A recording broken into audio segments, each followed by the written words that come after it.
قافلے میں موجود بچوں کی طرف لوگوں نے روٹی کے ٹکڑے اور کھجوریں پیش کی، مگر شاید وہ یہ نہیں جانتے تھے کہ یہ کوئی عام قیدیوں کا قافلہ نہیں، بلکہ یہ آل رسول صلی اللہ علیہ وسلم اہل بیت کا قافلہ تھا جس پر صدقہ حرام تھا۔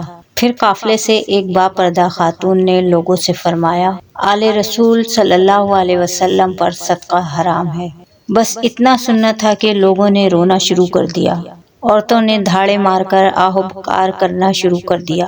یہ واقعہ دراصل 10 محرم الحرام کا ہے، جب امام حسین علیہ السلام کا سر مبارک نیزے پر تھا اور کربلا کی مٹی آل رسول کے خون سے رنگ چکی تھی۔ کہیں حضرت حسین رضی اللہ عنہ کا جسد اطہر کربلا کی خاک پر پڑا تھا، تو کہیں حضرت عباس علمدار کی لاش اہل کوفہ سے سوال کر رہی تھی، کہیں جوان حضرت علی اکبر کی لاش مبارک تھی، تو کہیں حضرت علی اصغر کے گلے پر لگا تیر ظلم و ستم کی داستان سنا رہا تھا۔ یہ وہی زمین تھی جہاں آل رسول صلی اللہ علیہ وسلم نے حق اور باطل کی لڑائی میں اپنی جانوں کی قربانیاں دیں۔ اب کربلا خاموش تھی، جنگ ختم ہو چکی تھی، لیکن داستان کربلا لکھی جانی تھی۔ دنیا میں کربلا کا پیغام پہنچانا باقی تھا۔ حضرت علی رضی اللہ تعالی عنہ کی بیٹی حضرت زینب رضی اللہ تعالی عنہ نے ابھی کھڑا ہونا تھا۔ شہیدوں کے سروں کو نیزے پر بلند کیا جا رہا تھا، جلتے خیموں سے دھوئیں اٹھ رہے تھے، اہل بیت کی باپردہ خواتین اور بچوں کو زنجیروں میں جکڑ کر کوفے کے بازاروں میں گھمانے کی تیاریاں کی جا رہی تھیں۔ یہ وہی خاتون جنت تھیں جن پر کبھی کسی غیر انسان کی نظر نہیں پڑی تھی، اور یہ وہی اہل بیت کا خاندان تھا جن کی اطاعت کا اللہ اور اس کے رسول صلی اللہ علیہ وسلم نے حکم دیا تھا۔ اہل بیت کا جب یہ قافلہ کوفے کے قریب پہنچا تو لوگوں میں ہلچل مچ گئی۔ لوگ گھروں سے نکل کر کوفے کے بازاروں میں جمع ہونا شروع ہو گئے۔ لوگوں کا ایک ہجوم تھا، رونے کی آوازیں تھیں، عورتیں اپنے گریبانوں کو چاک کر کے اپنے چہرے پر تماچے مار رہی تھیں۔ اتنے میں حضرت زینب کی آواز بلند ہوئی، خاموش ہو جاؤ۔ آواز کے بلند ہوتے ہی مجمع میں خاموشی چھا گئی، جو جہاں کھڑا تھا وہیں کھڑا رہ گیا۔ لوگوں کا شور، رونے کی آوازیں مکمل بند ہو گئیں۔ راوی بیان کرتا ہے کہ اس وقت ایسا لگا جیسے وقت اپنی جگہ رک گیا ہو، لوگوں کی سانسیں بھی گویا ان کے سینوں میں دفن ہو گئی ہوں، یہاں تک کہ اونٹوں کے گلے پر بندھی گھنٹیوں کی آوازیں بھی آنا بند ہو گئی تھیں۔ پھر حضرت زینب بڑی شان و وقار کے ساتھ کھڑی ہوئیں اور اہل کوفہ والوں سے مخاطب ہوئیں۔ یہ وہی کوفہ تھا جنہوں نے امام حسین علیہ السلام کو خطوط لکھے تھے کہ آپ آ جائیے، ہم آپ کی بیعت کریں گے، آپ کا ساتھ دیں گے، آپ کو اپنا امام بنائیں گے۔ اور یہ وہی تماشائی سامنے کھڑے تھے جنہوں نے نبی صلی اللہ علیہ وسلم کے نواسے کا ساتھ دینے کا وعدہ کیا تھا۔ حضرت زینب رضی اللہ تعالیٰ عنہ نے فرمایا، شروع اللہ کے نام سے، تمام تعریفیں میرے اللہ کے لیے ہیں، اور درود و سلام میرے نانا اور ان کی اولاد پر۔ اے اہل کوفہ، کیا تم اب روتے ہو، اپنے آنسو بہاتے ہو، اپنے کیے پر آج تمہیں افسوس ہوتا ہے؟ اللہ کرے تمہارے یہ آنسو کبھی خشک نہ ہو، تمہارا رونا کبھی ختم نہ ہو۔ تم دھوکہ دینے والے فریب و مکر لوگ ہو۔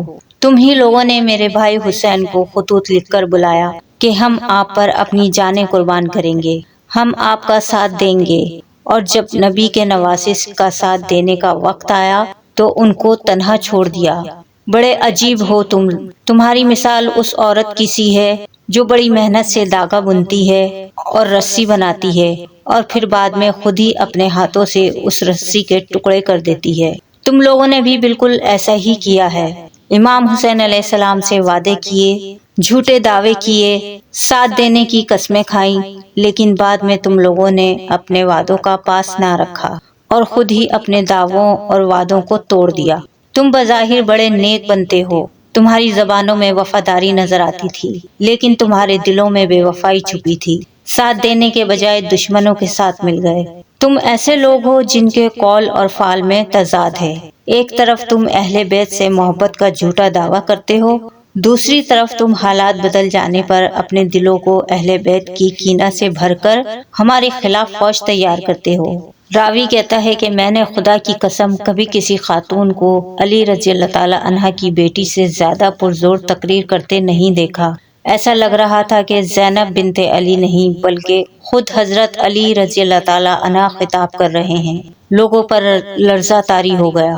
کوفے والوں کو علی کا لب و لہجہ، لفظوں میں شیر کی دھاڑ یاد آ گئی، اور پھر حضرت زینب رضی اللہ تعالی عنہا نے فرمایا، شاید تمہیں اس بات کا اندازہ نہیں کہ تم نے کس کا قتل کیا ہے، کس کا خون بہا دیا ہے۔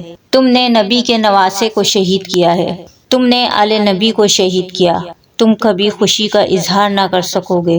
تم نے اپنے لیے گناہوں کا وہ ذخیرہ اکٹھا کیا ہے جس کا تمہیں اندازہ ہی نہیں۔ تم نے جنت کے سردار اور زمانے کے سب سے بہترین شخص کا خون بہایا ہے۔ تم اس بات سے لا علم ہو کہ تم نے نبی کے جگر کو پارا پارا کر دیا ہے۔ تم نے اہل بیت کی پاک عورتوں کو بے پردہ اور ان کی حرمت کو پامال کیا ہے۔ تمہاری مثال ایسی ہے جیسی کسی قبر پر رکھی چاندی جو کسی کام کی نہیں ہوتی۔ تمہاری مثال اس سبزے، اس ہریالی کی سی ہے جو دیکھنے میں خوبصورت مگر اس کی جڑیں گندگی میں ہوتی ہے۔ تمہارا آج کا رونا بھی ایسا ہی ہے۔ تم نے جو داغ اپنے دامن میں لگایا ہے، اس داغ کو تمہارا یہ رونا مٹا نہیں سکے گا۔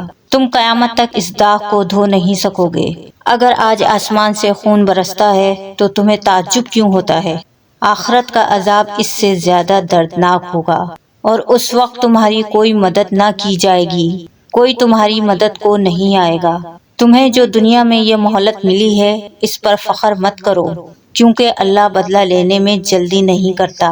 یقیناً تمہارا خدا اپنے نافرمان بندوں کی گھات میں ہے۔ اس کے بعد حضرت زینب رضی اللہ تعالی عنہا نے اپنا چہرہ دوسری طرف پھیر لیا۔ راوی کہتا ہے، جب زینب رضی اللہ تعالی عنہا خاموش ہوئی تو مجمع میں موجود لوگوں پر لرزہ طاری ہو گیا۔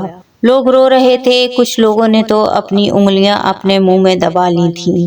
میں نے دیکھا ایک بوڑھا جس کی سفید داڑھی آنسوؤں سے تر تھی، اور وہ کہہ رہا تھا، میرے ماں باپ تم پر قربان، تمہارے بزرگ ہمارے بزرگ سے زیادہ افضل ہیں، تمہارے جوان ہمارے جوانوں سے زیادہ بہتر ہیں، تمہاری عورتیں ہماری عورتوں سے زیادہ افضل ہیں، تمہاری نسل تمام نسلوں سے بہتر ہے۔ دوستو، امید ہے ویڈیو پسند آئی ہوگی۔ صدقہ جاریہ سمجھ کر زیادہ سے زیادہ شیئر کریں۔ جزاک اللہ۔